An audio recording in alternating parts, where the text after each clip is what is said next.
ఇలాంటి బిడ్డ ఏ తండ్రికి పుట్టకూడదని కోరుకోవాలి. ఆడబిడ్డ అంటే మమకారం కేసీఆర్కి. ఆ మమకారం కాస్త చివరికి అహంకారాన్ని తెచ్చిపెట్టినటువంటి కవిత చేసినటువంటిది ఆ కుటుంబానికి పెట్టిన పెద్ద చిచ్చు. ఇవాళ ఆవిడ మాట్లాడింది సెంటిమెంట్లను రాజేస్తోంది. నాన్న వేలు పట్టుకుని నేను ఉద్యమంలోకి వెళ్ళాను. ఏ వేలు పట్టుకున్నావు, ఎప్పుడు ఉద్యమం చేసావు?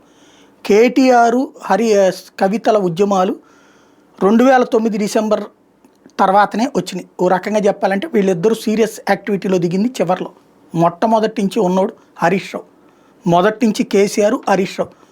పార్టీ పెట్టిన తెలంగాణ రాష్ట్రం తన సంస్థను పెట్టడం, తెలంగాణ అందరినీ ఒక చోటకి చేర్చడం, ఇదంతా కేసీఆర్ పని అయితే దానికి అంతటినీ ఆర్గనైజ్ చేసినోడు హరీష్ రావు.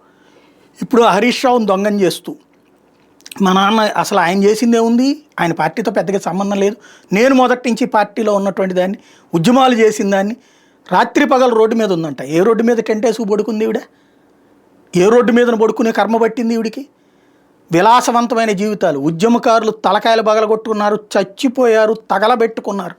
వాళ్ళు తగలబెట్టుకున్నటువంటి వాళ్ళ యొక్క ఆత్మఘోషకి సాక్షిగా వచ్చినటువంటి తెలంగాణ తర్వాతన వెచ్చలవిడిగా డబ్బులు సంపాదించుకున్నది ఎవరాయి అంటే ఈ కుటుంబం అన్నది ప్రజలు భావించబట్టినే పక్కన కూర్చోబెట్టారు. ఇవాళ వచ్చి కవిత చెప్పుకొస్తున్నటువంటి మాటలు అతిపెద్ద సెంటిమెంట్.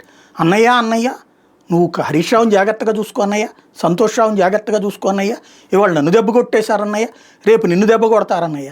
అసలు అన్నం దెబ్బ కొట్టాలని ఎవరు? ఈవిడ కాదా? నేను అన్న నాయకత్వాన్ని అంగీకరించను, మా నాన్న తప్పించి నాకెవరు లీడర్ అని చెప్పింది నిన్నటిదాకా ఈవిడ కాదా? ఇప్పుడు నానే సస్పెండ్ చేసేటప్పటికి అన్నయ్య మంచోడయ్యాడు, హరీష్ రావు విలన్ అయ్యాడు. నాన్న మంచోడయ్యాడు, ఆయన ఎప్పుడు ఏం సంపాదించలేదు హరీష్ రావు. ఇది ఆవిడ తాజా మాటల యొక్క మర్మం. ఓవరాల్గా చూస్తే ఆడపిల్ల సెంటిమెంట్ రైజ్ చేసింది, అన్యాయం అయిపోతున్న ఆడపిల్ల అన్న సెంటిమెంట్ రైజ్ చేసింది, కళ్ళెమ్మడ కాస్త నీళ్ళని దగ్గరగా తెప్పించింది. అదే సందర్భంలో ఎవరో కుట్రలు చేస్తున్నారన్నటువంటిది నమ్మించే ప్రయత్నం చేసింది. తన నాన్న తొందరపడ్డాడన్నట్టు చూపించుకొచ్చే ప్రయత్నం చేసింది, తన అన్న పట్టించుకోవట్లేదన్నది చూసే ప్రయత్నం చేసింది.